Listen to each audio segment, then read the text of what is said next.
Les, material, ki ga poznamo od nekdaj, pa je hkrati tako zelo moderen. No, danes se bomo podali na njegovo potovanje od surovega kosa v gozdu pa vse do življenjskega prostora, ki pomaga ohranjati naš ekosistem. Srečujemo ga res na vsakem koraku, oblikovanega v predmete, ki jih občudujemo. Od pohištva, orodja, pa vse do, recimo, takšnih lerolk. V naš svet prinaša tisti nepogrešljiv občutek topline in lepote. Ampak, veste kaj, za tole elegantno površino se skriva veliko več. To ni samo material, to je pravzaprav zgodba. Zgodba o gozdu, o življenju in o naravnih ciklih. Pa ji prisluhnimo. Dobro, pa se poglobimo v to. Kaj je tisto, kar les dela tako zelo posebnega? Zakaj ni samo lep na pogled, ampak je hkrati tudi, ključen trajnosten material? Les nas pritegne na več ravneh. Res.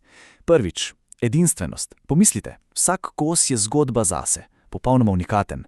Potem trajnost, seveda, je obnovljiv vir, pa estetika. Tista naravna lepota, ki res ustvari občutek domačnosti. In za konec povezuje. Povezuje tisto staro obtrtniško dediščino z nekim modernim, inovativnim oblikovanjem. In ta raznolikost je res neverjetna. Poglejmo si samo ta dva primera. Na levi imamo bukev, vidite, kako je fina, skoraj umirjena tekstura. In na desni hrast, čisto nasprotje, močan, z grobimi, izrazitimi porami.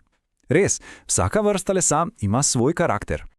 In kaj ta raznolikost pomeni v praksi? No, to, da za vsako nalogo izberemo točno določen les, glede na njegove prednosti.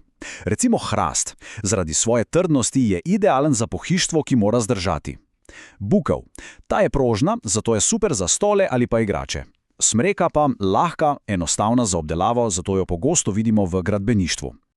Ampak zdaj pa poglejmo še globlje, ker v naravi les ni samo material. Daleč od tega je življenjski prostor, pravzaprav celoten miniaturni ekosistem.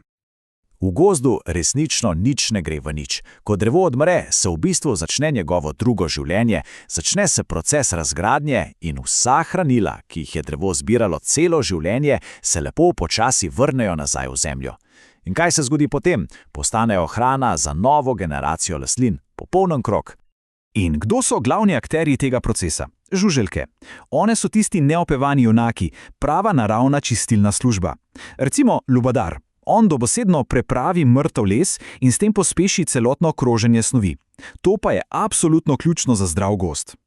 No, in tukaj se začne zapletati. Tukaj pridemo do problema. Namreč, ta ista tako pomembna bitja se danes soočajo s pravo stanovanjsko krizo.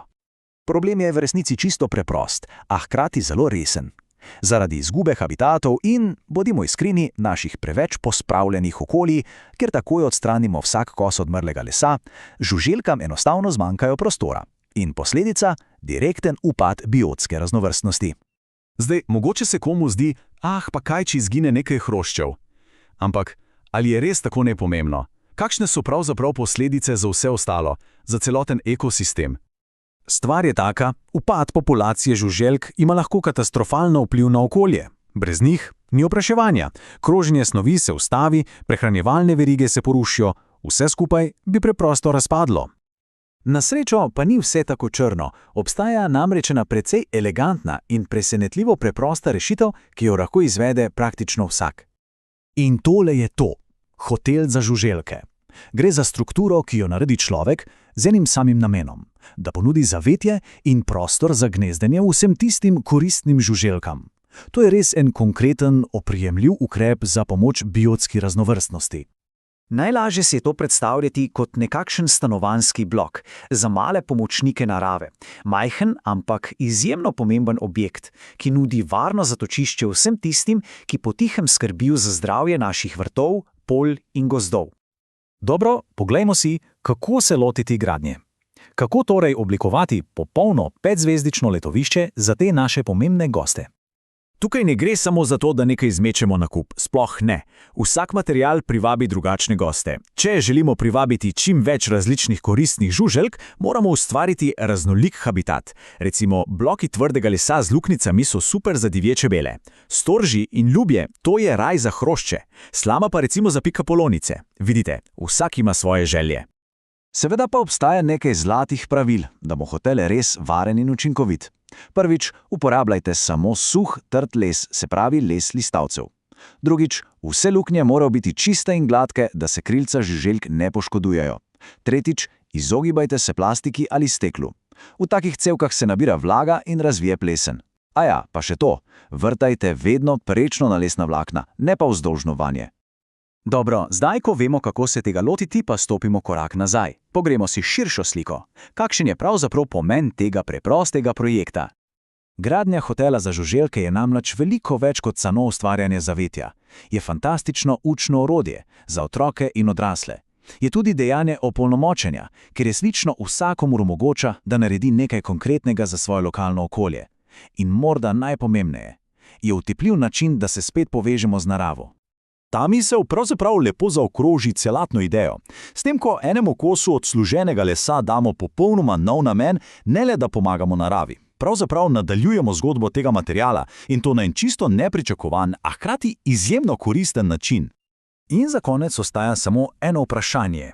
Kateri prostor pa lahko uživite? Mogoče je to samo majhen vogal vrta. Ali pa balkon sredi mesta? Morda šolsko dvorišče? Resnično, vsak še tako majhen prostor lahko postane zatočišče za življenje. Vprašanje je le, kje se bo začela ta nova zgodba.